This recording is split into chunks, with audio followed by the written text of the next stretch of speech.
Do you want to increase brand awareness, attract new patients immediately and consistently, and become the go-to practice in your community? Then learn how to do ground marketing.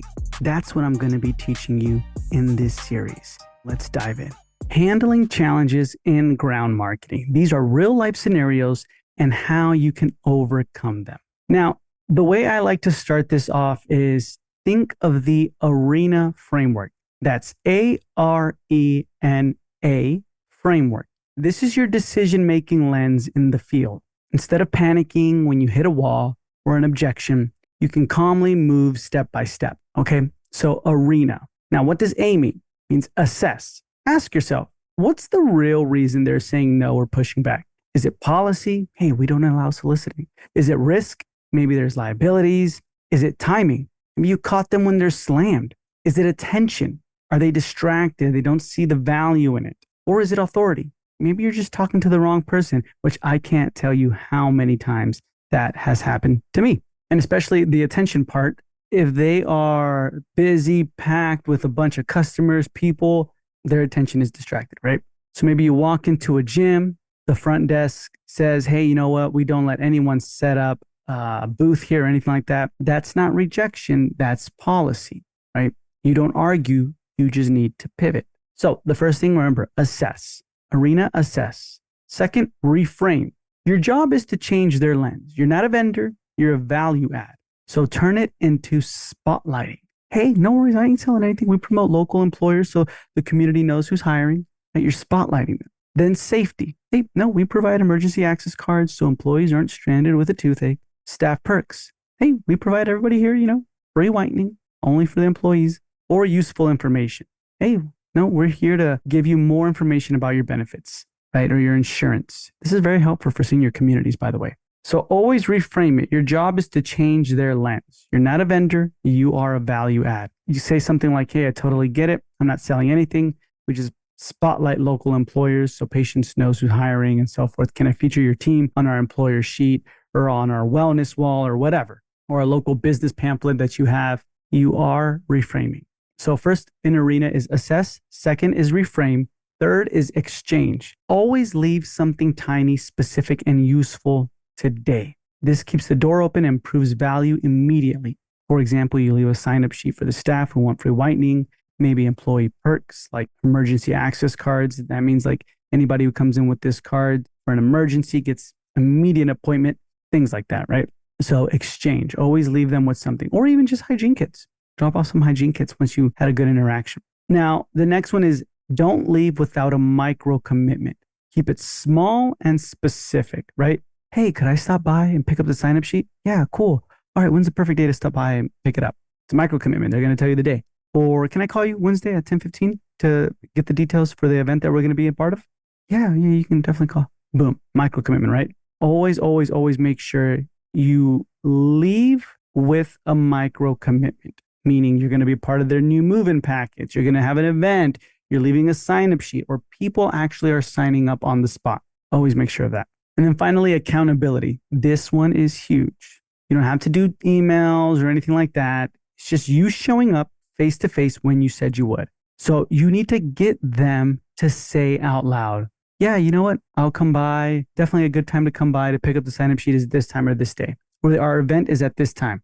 Or yeah, you can definitely set up a booth for our employees in their break room at this time. Get them to have accountability, right? And you can always leave something behind like a sign-up sheet, and you want to be consistent. If you promise to show up there, hey, I'll pick up the sign-up sheet at Thursday like you said, and I'm going to give it at 10 a.m. You got to show up Thursday at 10 a.m. at that time. Consistency builds trust faster than anything else. In summary, the ARENA framework stands for assess, reframe, exchange, next step, and accountability. If you put it all together, let's just say you're at a daycare and the director says, hey, we already have a dentist who drops off toothbrushes and does all these things for our children, right? You can do one thing and say, oh, okay, thank you, bye. And you lost, right? Or you can have the ARENA framework and you can assess what's the real issue. Loyalty to an existing provider. Okay, cool. Then reframe it. Perfect. We're not looking to replace them. We'd love to be your backup dentist for emergencies or new families who don't have a provider yet. And then exchange. offer some emergency visits, offer a specific thing that the employees can sign up for who have children. And then the next step, hey, cool, can I swing by to pick up the sign-up sheet at this time? Or, I can swing by this other day and, bring you guys some more starter kits and hygiene kits for the families here and also for the employees. That's your next step. And then accountability. Thursday, actually, or the whatever day you said you were going to come by, show up, collect the sign-up sheet, drop off the stuff, and pick up more of their information as well. Okay. This works because you're never just pushing your business or pushing dentistry. You're solving their problem in real time. You lower their risk by keeping commitments small. You build trust through consistent follow-up and proof. And you're creating a repeatable SOP so your team can do this weekly, not just you. So that's how you want to adjust every single time you encounter a problem. I love problems because it gives you an opportunity to dive deeper and figure out a way. And so that's what we're doing here. Now, handling these challenges in ground marketing, we're going to be talking about some specific challenges. In the ground marketing course, though, I give you a ton of scripts on these challenges in ground marketing. You can literally find it under this unit. So once this episode's done, we upload it to the course, and then you can go click the video, and then you can see below it all of the scripts that we have for you for every single challenge that may come up and has come up. Okay. So we're only going to be talking about a couple here. But if you're not a part of the ground marketing course, I'd love to see you in there. Love to see you become a member. We have our live workshop coming up here pretty soon. So definitely be a part of the ground marketing course. You can go in the show notes below and click on the first link in the show notes below to become a member. Now, number one, they might tell you, hey, there's no soliciting, and the gatekeeper shuts you down. This happens because they think you're just another vendor. What you can do is just say, hey, totally understand. I wouldn't want random people pitching either. The only reason I stopped by is we're actually spotlighting local businesses for our patients. Think of it like free advertising. Could I grab some of your information so I can feature your company? People love discovering what's local. Boom, right? They can say, yeah, we actually are. This works fantastic for corporations, by the way, like big corporations, Amazon fulfillment centers and so forth. And they're going to say, yeah, definitely. We can give you some information, things like that. And then you start creating conversation and you dive deep. Do you guys have events for your employees? We actually have a couple of your employees who come to our practice and we love it. Do we ever do a specific thing where we offer them specific benefits here at the warehouse? Can we leave some information? Anything like that, right? Once you are diving deeper in the conversation and you pick up their information or they give you their information. Second thing you can say is, hey, I hear you. This isn't a sales thing at all. I was just walking by. And every week, patients ask us where to find reliable local businesses, and they're always kind of interested in your location. So instead of sending them to Google, I just wanted to point them to trusted spots like yours. Would you mind if I put your business on that list? Boom, works like a charm. They're going to say, yeah, definitely. Okay, awesome. Here's another one. Hey, no, that's totally fair. I don't want to take up your time. Actually, I just came because we're giving shout outs to local employers who take care of our community. And I've been watching you. You guys really take care of our community and we appreciate it. It costs nothing. It just makes you look good with potential customers. We just wanted to highlight you guys. Who's the best person I can highlight your business through? And then you go from there, right? Now, there's a lot more, as you can see, on scripts on just this one specific thing, the no soliciting. There's about 10 scripts that you can utilize. So definitely you can make sure of that. Now, the next one I want to talk about is the HOA, right? Or property manager blocks your outreach. This happens because they're afraid of liabilities or residents complaining. So what you can say is, hey, I totally understand the concern. You got to protect the residents here. That's exactly why I stopped by. When our patients ask about neighborhoods, especially if they're looking for neighborhoods to move into, we love bragging about the best ones. And this community is great. Your community deserves that spotlight. Could I grab your information so we can share that with our patients and let them know what makes living here so special? They will love this, the HOA. It flips the frame. You're promoting them. You're not asking access. It leverages pride. Your community deserves that spotlight. They're going to be like, of course we do. Yeah, thank you. And then reciprocity. They get recognition and positive PR with zero cost. Now your foot's in the door and you're able to ask those more important questions. You guys do events? Oh, how about the employees here? Can we provide you guys some specific benefits or an incentive and so forth, right? That's one. This is the HOA property manager, remember. Second one is the resident perk without effort. You can say, hey, no, I get it. Rules are important. Here's just an easy win. When we highlight local communities to our patients, it makes the neighborhood look even more attractive. I mean, we don't do any events or hassle or anything like that. Just a little extra shine for your residents. We add it in our newsletter. Could I take your info so I can feature your community in that way? Boom. That's it, right? It removes fear of liability, ain't no events or hassle.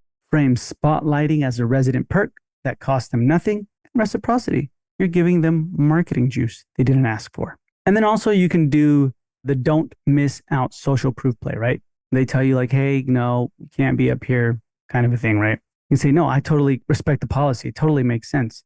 But just so you know, we've already been spotlighting other neighborhoods nearby, other HOAs too. And residents love seeing their community highlighted. Like they love it. And that's what we love doing. That's why we're coming to you. I'd hate for your residents to miss that recognition. Could I get your info so we can include you too? It's just like a way to magnify you guys and really show the love. They're going to love it. You use it as social proof. Other neighborhoods are already doing this, right? They have FOMO now. I'd hate for your residents to miss out. And reciprocity. You're giving them something everyone else already values. Okay? So that's one you can utilize, right? This is all going to be in the ground marketing course, but you can see health fair table, what to do if your table or your booth is dead, right? And there's another actually specific episode where I talk about what you need to do if you feel like the event or the table is not performing well. And once you do those things, you can find it in the ground marketing course, but also I talk about it in an episode. You will never not have an incredible booth, right? In an incredible event. So always make sure you're doing those things. Now, another one that we can talk about here is we already have a dentist. Now, this happens because there's loyalty bias. They feel threatened. Their husband, dad, cousin, brother-in-law is a dentist, right? So they say no. Now, what you can do is say, hey, that's great. No, you've already got someone taking care of you guys. And we're not here to replace them at all. I mean, that's fantastic. What we actually do is spotlight local businesses for our patients, kind of like bragging about the community. Plus, we like being the reliable backup option. If someone's dentist is ever closed or booked out, we can be there. Could I grab your info so we can feature your business and have you covered either way? And then boom, it validates their loyalty. Hey, that's great. You're with them. Reciprocity, free PR and a safety net. Curiosity. Hey, we're going to feature your business. It makes them ask, hey, how are you going to do it? Right? And subtle enrollment. You're handing over information and quote unquote, you're saying being covered, right? So they're handing over information. And at the same time, it's a good way for you to ask, can we also give you some other information just as the backup option? Boom. And a lot of the times in these daycares and schools, that will happen. They will tell you, oh no, we already have a dentist, things like that. Don't ever be afraid to do this. And at the same time, once you see that their guard's a little down, then ask, hey, would next quarter be okay to stop by and maybe just talk with some of the employees or talk with some of the children here? Now, most likely they will say yes, but a couple of times we have gotten, no, we already have a dentist, like I said, sorry. I'm like, okay, well, next year then, like, is it like an enrollment process or how does that look like? And then that's when they're like, you know what, next year you can. It's not an enrollment process, but it will give more variety to our parents, right? And our kids. You know, you reach out to them when it gets closer to that time, which is awesome. Now, the community connector play, this one's one where you can say, I love that you already have a dentist. That's awesome. That just means you're ahead of the curve. And I'm not trying to swap anyone out. It's to connect our patients with the businesses and people that make this community strong. And when we share your business, it builds trust on both sides. That's why I wanted to see if I can grab some of your information so we can include it in our next spotlight or in our next event or in our hygiene kits or however you want to word it. And they're going to love it. They're going to say, yeah, you know what? Awesome. It reframes dentistry as irrelevant. It's about community connection. Reciprocity is happening. Pride is happening. It makes them feel like a leader worth showcasing. And the word include makes them want to be a part of it, to opt in. Okay. And then also the don't miss out angle. Oh, I totally understand. You're already taken care of. That's awesome. Who's your dentist? They might say the dentist's name, whoever, right? Oh, awesome. Yeah. Most local employers I meet say the same thing, that they're really great. That's why we don't talk about replacing anyone. Now, what we do is instead is we give local businesses a platform in front of our patients. Other companies nearby have already jumped in because it makes them look great and keeps them top of mind. And I know you guys are fantastic. I've heard fantastic things about you, and I'd hate for your business to be left out. Could I grab some of your info so we can highlight you too? That's all it takes. They're going to say, yeah, definitely. Okay, awesome. You use social proof. Hey, other companies have already jumped in. You're subtly creating FOMO. I hate for you to be left out. There's reciprocity and there's curiosity. Okay, so definitely keep these in mind. And that's it. Those are a couple ways on how you can pivot and handle challenges in your ground marketing. Remember the arena framework and then apply it in every single challenge. Once you initially walk in there with these principles in mind, you will always be able to pivot. This is something I wish I had experienced earlier on in my ground marketing game. I can't tell you how many times I would walk in there, and if they told me no, or they told me not right now, or they told me one of these challenges, I kind of just said, oh, okay, and walked away. And that's something I should have not done. I should have really focused and tried to find a way to pivot. And once I did find a way to pivot, I did go back. So if you have already, for example, you're like, man, Michael, I already went to locations and it just did not work out. And they said no, or I did some things first. Now I listened to your episodes and I should have done it that way, but I feel like I burned the bridge. You did not burn the bridge.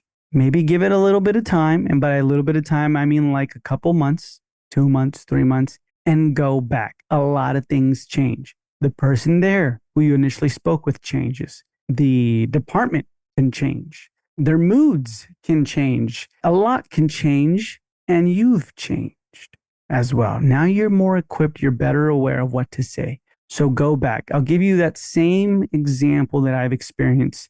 And one that comes out of my mind right now is the one at Walmart, the logistics center. It's happened before, but that was just such a big one to me that it's like burned in my mind. And for years, I would try to ground market and get into the Walmart warehouse where they do all the shipping and distribution and everything. Thousands of employees there, thousands. And they weren't that far. They were like 10 minutes away. And I would go, can I speak to HR? Can I speak to HR? Can I speak to HR? Can I speak to HR? No, not now. No, no, no. Voicemail. No, not now. And then I got to speak to HR and they said, no, we don't allow that. We can't do that. No. And I'm thinking, man, it wasn't until about a couple years later where I just decided to ask the front office, because I would call the front office, and the front office, I would say, hey, can I speak to the HR manager? They forward me to the HR manager, and the HR manager kind of shut me down. Then I spoke to the front office, and the front office is like, oh, and I told them exactly what I wanted to do. I used one of the strategies. We have a couple of your employees who come to our practice, and we love them. And I know you guys are fantastic. And, I wanted to see if I can give like you and everyone there like extra benefits. And then I mentioned the benefits and things like that. And she's like, oh, yeah, that would be awesome. You need to speak to the logistics center. Forwarded me to the logistics manager, rang twice. They answered, said the same script, boom. They were immediately like, yeah, definitely come by. In about 3 months, we're going to have an event for our employees where you can set up a booth and actually talk to them. And you'll have time to speak and maybe answer any questions that they have about their insurances and all these other things. Oh, I cannot tell you how I was so ecstatic, but at the same time, imagine giving up after a couple times just because you faced a little bit of challenges. And you could give up and say, hey, this doesn't work, or you can pivot. And that's what you need to do, pivot. All righty. Every challenge flips from they think you're taking to you're giving them exposure, right? Notice the thread. That's what happens. Always make sure you walk in there, you're yourself, you're genuine, you're sincere, but at the same time, you want to benefit them. You want to help them out. And utilize these scripts and turn them into your own personality, right? But utilize these specific scripts for the challenges and pivot. Okay, you're never going to fail. You're only going to pivot in ground marketing. And it helps. It helps when you already have these scripts in mind. It helps when you already know what to say. You feel more prepared, more confident, and courageous. Okay, so definitely keep this in mind. Do it, especially if you're like, man, I've already experienced a no soliciting. I've already experienced a no here or a challenge there. Go back and pivot. Utilize what you learned today, okay? Anyone can run a Google ad, but it takes skill, psychology, and consistency to walk into a business, win them over, and walk out with mission, partnerships, and patience. If you master those moments, you'll never have to fear competition because you built something ads can't buy, which is trust in the real world. So make sure you do that. Like I said, all of this is found in the ground marketing course, along with the strategy, scripts, examples, even real world examples where I have a camera and I'm recording myself calling or going into a place, and you can see me do it all live as well. So thank you so much for tuning in. I'd love to see you in the course. So make sure you go in the show notes below and click on the first link in the show notes below to enroll and become a member. Like I said, I'd love to see you in there. And in our next episode, we're going to be discussing partnering with senior communities. Thank you so much for tuning in, and I'll talk to you in the next episode.